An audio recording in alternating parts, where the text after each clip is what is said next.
Breaking news చూస్తున్నాం. త్రిషకి CM Vijay shock ఇచ్చారు. పాలనలో త్రిష జోక్యం ఉంటుందన్న అంచనాలకి విజయ్ కౌంటర్ ఇచ్చారు. నా ప్రభుత్వంలో నేనే పవర్ సెంటర్, ఇంకో పవర్ సెంటర్ ఉండదు అని విజయ్ క్లారిటీ ఇచ్చేశారు. నాకు బాసులు ఎవరూ లేరు, అది చేస్తామని చేస్తామని లేనిపోని అబద్ధాలు చెప్పను. నేను తప్పు చేయను, ఎవడైనా చేస్తే ఊరుకోను. తప్పు చేసిన వారి తాట తీస్తానంటున్నారు విజయ్. ఎవరికైనా తప్పు చేసే ఆలోచన ఉంటే వెంటనే తీసేయండి, అహంకార ధోరణితో వెళ్ళొద్దని నా పార్టీ నేతలకు చెప్తున్నాను అన్నారు విజయ్. ఇక తమిళనాడులో కొత్త శకం ప్రారంభమైంది, రాష్ట్ర సామాజిక న్యాయం మొదలైంది అన్నారు విజయ్. ఇక ప్రజాధనాన్ని వృధా చేయను అని చెప్పానన్నారు, దోచుకోను అన్నారు ఆయన. ఎన్నో కష్టాలు అనుభవించి ఈ స్థాయికి వచ్చా.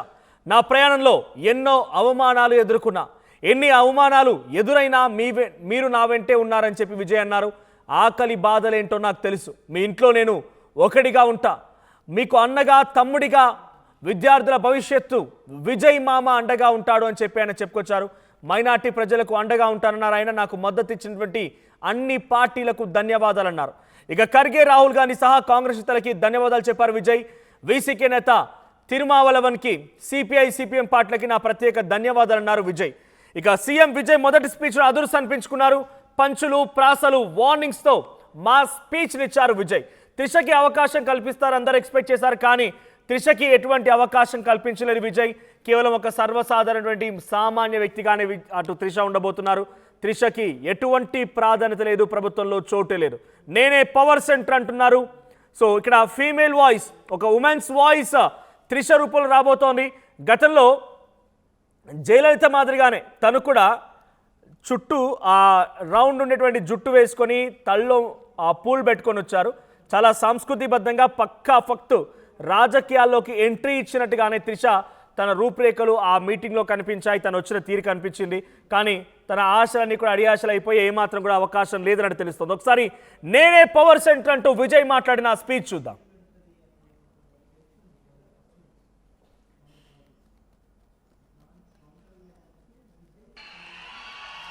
பெண்கள் பாதுகாப்பு ரொம்ப ஸ்ட்ரிக்டா வச்சிருப்பேன். போதைப் பொருள் கலாச்சாரம் அதை கண்ட்ரோல் பண்றதுக்கு என்னென்ன ஸ்டெப்ஸ் எடுக்கணும், என்னென்ன முயற்சிகள் எடுக்கணும், இன்னிலிருந்தே அதை நான் எடுப்பேன். நம்ம பசங்களை அதுல இருந்து காப்பாற்ற வேண்டியது நம்ம அரசனுடைய பொறுப்பு. அதே மாதிரி சட்டம் ஒழுங்கு எல்லாருக்குமான பாதுகாப்பை நான் உறுதிப்படுத்துவேன். என்ன அவமானப்படுத்துறவங்களாகவே இருந்தாலும், என்னை கஷ்டப்படுத்தினவங்களாகவே இருந்தாலும் அவங்களும் என் மக்கள் தானே. நண்பர்களாக இருந்தாலும் எதிரிகளாக இருந்தாலும் 8 கோடி மக்களும் என் மக்கள் தானே.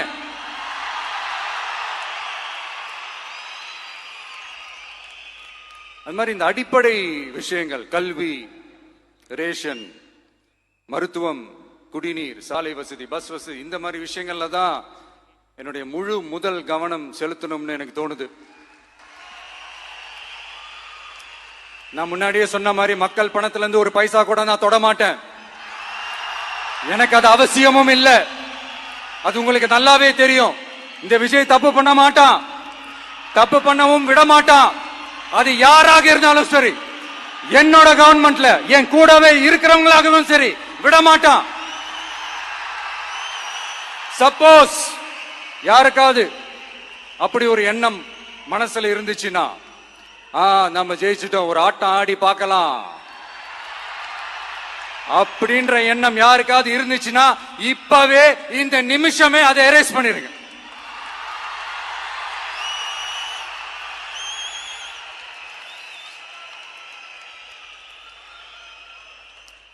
இங்க ஒரே சென்டர் தான், என் தலைமையில் உண்டான சென்டர்.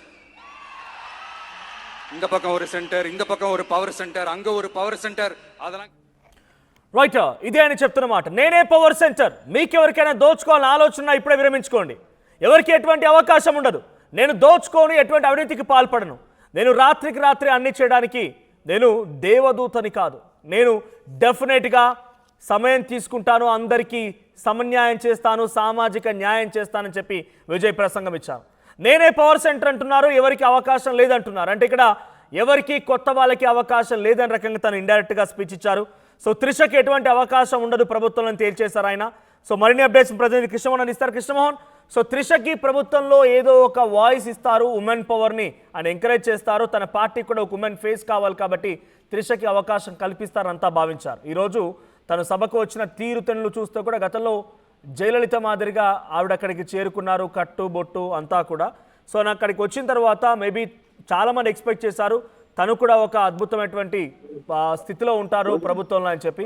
కానీ ఏం జరుగుతోంది? త్రిషకి ఎటువంటి ప్రాధాన్యత లేనట్టేనా? పవర్ సెంటర్ తానే అని చెప్తున్నారు. Of course he would be the power centre because అదొక ప్రాంతీయ పార్టీ కాబట్టి. బట్ ఆ పార్టీకి ఫీమేల్ వాయిస్ గా త్రిషకి అవకాశం ఇచ్చే పరిస్థితుందా?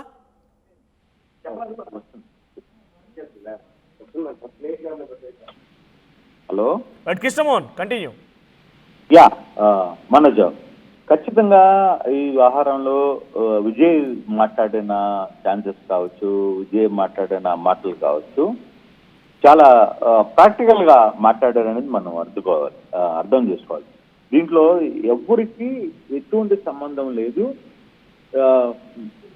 నా ప్రభుత్వంలో ఎక్కడా తప్పు జరగదు, నా ప్రభుత్వంలో తప్పు జరిగితే లేదు, నా తర్వాత నా మంత్రులు ఉన్నా కూడా లేదు, మా వాళ్ళు ఎవరైనా తప్పు చేసి ఇప్పటికిప్పుడు ఏదో డెసిషన్ తీసుకొని నేను నేను ఏదో అవకాశం వచ్చింది కదా మనం ఏదో చేయాలనుకుంటే అది కుదరదు అని చాలా క్లియర్ గా చెప్పారు. ఒక ఇండైరెక్ట్ గా ఒక విషయం కూడా మనకు అర్థమైంది. త్రిష కూడా ఈరోజు ప్రమాణ స్వీకారానికి హాజరయ్యారు.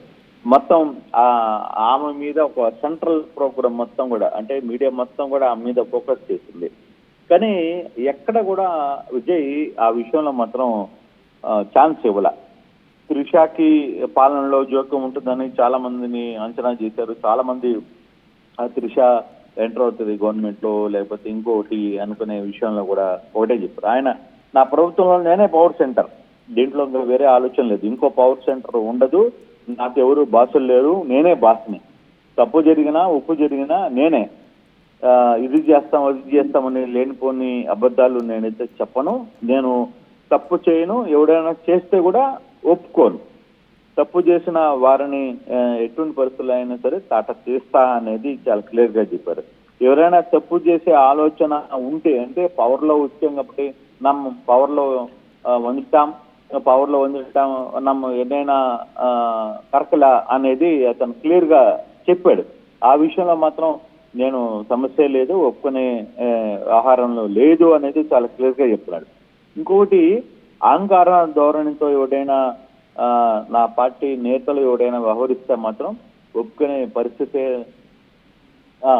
లేదు అనేది చాలా క్లియర్ గా చెప్పిన పరిస్థితి. ఇంకొకటి, ఆర్థిక పరిస్థితి, గవర్నమెంట్ ఆర్థిక పరిస్థితి ఎట్లుందో అనేది నీకు రేపు ఎల్లుండో అసలు తమిళనాడు గవర్నమెంట్ లో ఆర్థిక పరిస్థితి ఎట్లా ఉండదు అనేది వైట్ పేపర్ నేను ఇస్తానని చెప్పి చాలా క్లియర్ గా చెప్తున్నారు. బేసిక్ గా ఇటువంటి ప్రమాణ స్వీకారం మనోజ్, ఇప్పుడు దాకా నేను కూడా దాదాపు 20 సంవత్సరాల నుంచి తమిళనాడు రాజకీయాలు నేను దగ్గరుండి చూస్తున్నా. కానీ విజయ్ మాట్లాడిన వ్యవహారం, విజయ్ మాట్లాడిన దీంట్లో మాత్రం కొంత కొత్త ధనం అనిపిస్తుంది. కానీ ఏ విధంగా అతను వర్కౌట్ చేస్తాడా లేదనేది రాబోయే రోజులు చూడాలి. బట్ అతను చాలా క్లారిటీగా ఉన్నారు, చాలా పర్ఫెక్షన్ లో ఉన్నారు అనేది చాలా స్పష్టంగా అర్థమైంది. ఇంకోటి కూడా ఆయన ఒకటే చెప్తున్నాడు, తమిళనాడులో కొత్త శకం ప్రారంభమైంది, రాష్ట్రంలో సామాజిక న్యాయం అని ఏది ఉందో అది మొదలైంది, ప్రజా ధనాన్ని వృధా చేయను, నేను నాకు ఒక్క రూపాయి కూడా నాకు ఇక్కడ అవసరం లేదు, నా నా పూర్తిగా దీంట్లో ఎన్నో అవమానాలు భరించాను, చాలా ఇబ్బందులు పడ్డాను, ఏదైనా సరే అయినా కూడా వాళ్ళందరూ కూడా నా మనుషులే కదా, వాళ్ళందరూ కూడా 6 కోట్ల మంది కూడా నా మనుషులే కదా, నేను వాళ్ళందరూ నన్ను అవమానించినా లేకపోతే ఇంకోటి చేసినా ఆ విషయంలో నాకేమీ ఇష్యూ లేదు, ఆకలి బాధ ఏందో నాకు తెలుసు, మీ ఇంట్లో నేను ఒకడిని మీ అన్నగా తమ్ముడుగా ఉంటా, విద్యార్థుల భవిష్యత్తు విషయంలో విజయ్ మామ ప్రధానంగా ఏంటంటే ఆయన యంగ్ ఓటర్స్ మొత్తం కూడా విజయ్ వైపు తిరిగాడు. ఆ ఓటర్స్ కి ఆయన క్లియర్ గా చెప్తున్నాడు, నన్ను మామగా చూశారు, నా మామగా నేను ఏం చేయాలో విద్యార్థుల భవిష్యత్తు విషయంలో కావచ్చు, యంగ్ ఓటర్స్ విషయంలో కావచ్చు, నాకు ఒక అంచనా ఉంది, మైనారిటీ విషయంలో కావచ్చు, నాకు మద్దతు ఇచ్చిన అంటే మైనారిటీ ప్రజలు ప్రధానంగా నాకు సపోర్ట్ చేశారు చాలా ప్రాంతాల్లో. వాళ్ళందరికీ కూడా నేను సపోర్ట్ గా ఉంటాను. కానీ ఎక్కడా కూడా నేను ఈ విషయంలో అయితే వేరే ఆహారాన్ని ఇచ్చే పరిస్థితి లేదు. అంటే నిజంగానే ఒకటి మనకు విజయ్ ఈ ప్రసంగం మొత్తం కూడా చూడకుండా, అంటే ప్రమాణ స్వీకారాన్ని కూడా చూడకుండా ఆయన తన ప్రమాణ స్వీకారాన్ని చెప్పిన పరిస్థితి. అక్కడ 9 మంత్రులు గవర్నర్ సాక్షిగా చూసి చదివారు. కానీ ఈ విషయంలో మాత్రం విజయ్ ఎక్కడ ఒక్క నిమిషం కూడా ఆగల. ఆయన క్లియర్ గా ఆయన చెప్పాలనుకున్నది గవర్నర్ సాక్షిగా, లక్షల మంది ప్రజల సాక్షిగా ఆయన చెప్పాలనుకున్నది చాలా క్లియర్ గా చెప్పారు. అయితే ఒకటి, సీఎం గా మొదటి స్పీచ్ మాత్రం విజయ్ అదుర్సన్ చెప్పాల్సిందే. దాంట్లో పంచులు, ప్రాసలు, వార్నింగ్లు అన్ని ఇచ్చేసాడు క్లియర్ గా.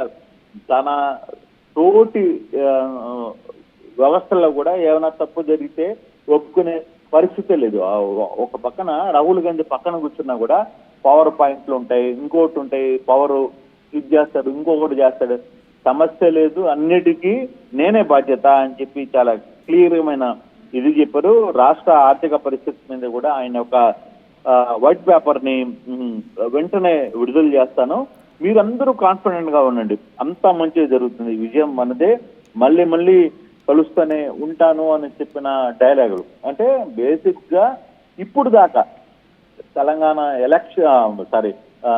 తమిళనాడు ఎలక్షన్స్ లో ఇటువంటి ప్రసంగం ఒక ముఖ్యమంత్రి చేసిన పరిస్థితి ఎవరు చూడలేదు అనేది అక్కడికి వచ్చిన చాలా మంది కూడా చెప్తున్న పరిస్థితి. ఇటువంటి అంటే ఒక యాటిట్యూడ్, అతను క్లియర్ గా ఒక సబ్జెక్ట్ ఉంది, ఏంది తమిళనాడులో ఏం జరుగుతుంది, తమిళనాడులో ఎటువంటి పరిస్థితులు ఉన్నాయి ఏంటి అనేది దాని మీద చాలా పూర్తిగా ఒక నమ్మకం ఉంది.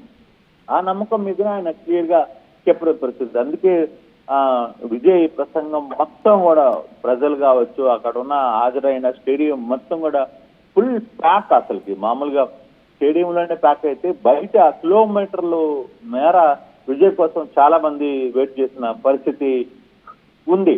అటువంటి పరిస్థితి మనం చూడాలి. అంటే విజయ్ లాంటి వ్యక్తి ఎలా ఉంటారు, ఏ విధంగా వ్యవహారం చేస్తారు అనే దాని మీద మాత్రం ఒక్క నిమిషం కూడా ఆలోచించాల్సిన అవసరం లేదు. మనోజ్, ఒక విషయం నేను చాలా క్లియర్ గా చెప్తున్నాను. నేను ఒక 20 సంవత్సరాలుగా తమిళనాడు రాజకీయాలు ఇవన్నీ చూస్తున్నా. కానీ విజయ్ ప్రమాణ స్వీకారం ఎట జరిగింది ఏంటి అనే దాని మీద మాత్రం అంటే అంత ఓపెన్ గా, అంత వ్యవహార శైలిలో అతను కట్టుబాట్లని వదిలేశాడు.